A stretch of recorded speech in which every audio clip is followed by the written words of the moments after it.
I'm out. We have the Matrix plane coming. Just gonna come over my head if I can just get the mobile around without losing transmission, because I can't do it. I don't think I can get it. Can I get it? Oh, it's hard. Here it is.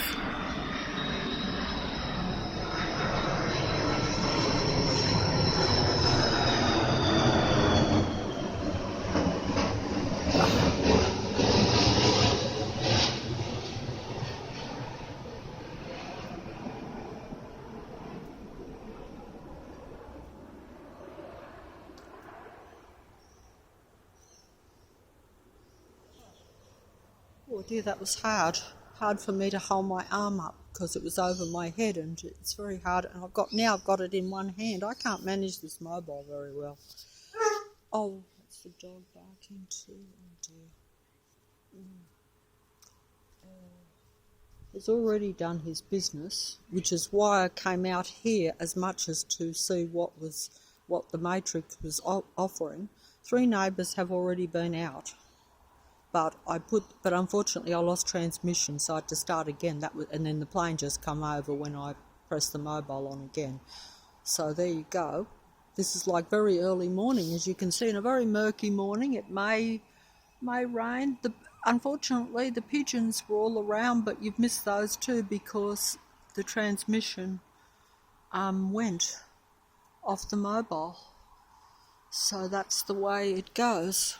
Because I hold it very delicately, and I've got these funny green gloves on that you can see, but they're a bit slippery.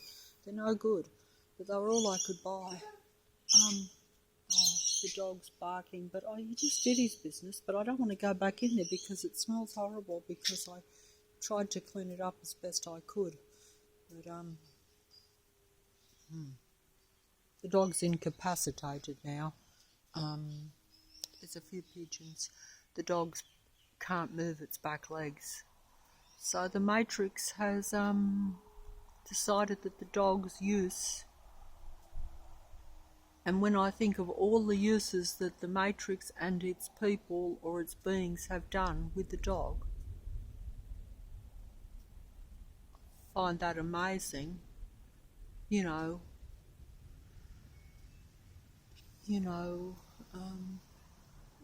That the Matrix, I'm sorry about that, the Matrix has finished with using the dog now, but of course the dog now is still causing negative human reaction, which has been the purpose of the dog pretty much from the start, as far as my memory serves me. Oh look, the ibis just went onto the letterbox down there, but I'm not going to go down because it's next door there, and he's coming up. Maybe he'll come up. Hello, little ibis. Ibises are exclusive to Sydney, I think.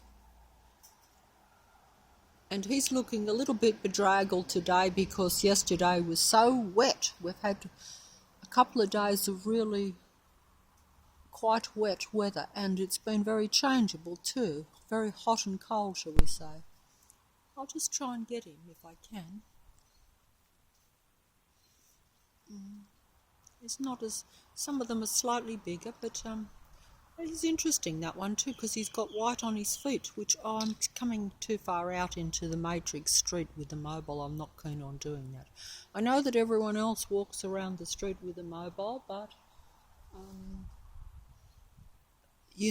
as I'm probably one of the few non-Matrix control people on the street, or Matrix operatives even on the street, depending on how you look at it. I don't know what the full position really is.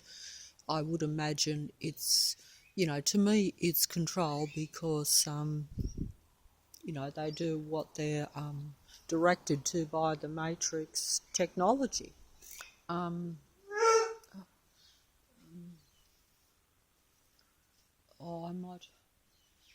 I'll just nick inside here for a second and see what's going on with the dog. Okay. The dog,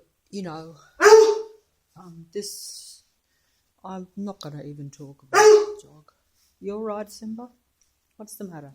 What's the matter, eh? Hey? What's the matter? you want some water? See, he can't get up now. This was the most athletic, super specimen of a dog in his prime. This is what the Matrix does to human beings and animals once they've decided that they discard them. I say this. And I could mention 1,000 other things about the dog, but, you know, normal people would say it's just old and the end of life. I better I'm not getting some water, perhaps, if I can.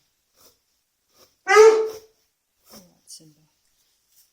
Simba does not bark, by the way. He's not a barking dog.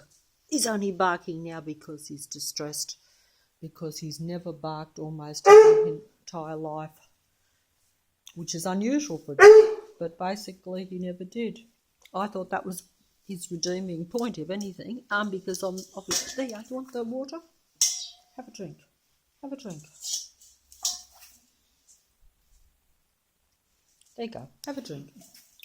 Have a drink. You don't want to drink? That's unusual for you to not want to drink. See, he's too big for me to lift him back onto the bed even, so I have to get help for that, but of course, the way of things, I suppose.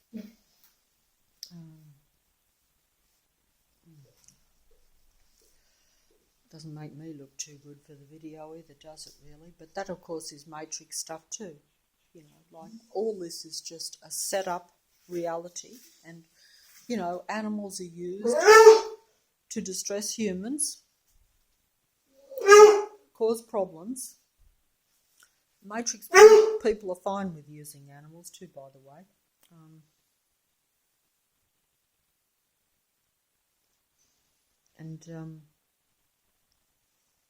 It's strange that real human beings should look the worst at this end time, even in regard to animals. Look at me with an animal. Not that it's my animal and I chose to have a dog anyway, I didn't.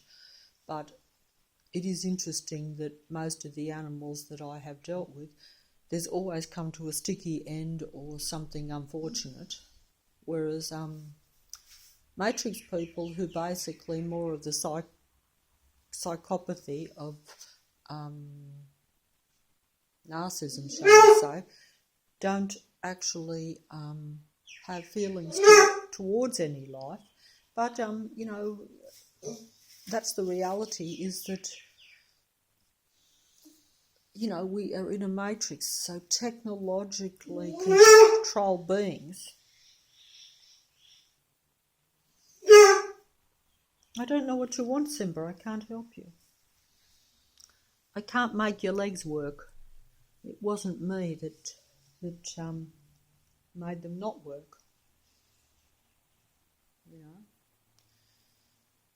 And, you know, obviously I don't believe in playing, as Matrix people believe very much in playing God, shall we say. In other words, deciding life and death even over lesser species like animals. I don't... that's not ever been in my kind of personality, so I actually can't do it. So that's another thing too. The Matrix wants to drive you to be like its Matrix control people or beings, depending on how you look at it. You know, I mean, you know, obviously they're people, but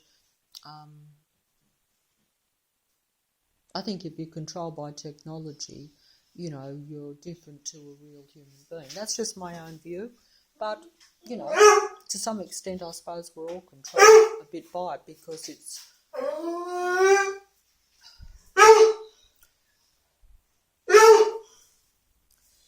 What do you want, Dal? What do you want? You want to walk, don't you? Yeah, that's right, he does. But I'll have to fold up the video, and it's too distressing actually.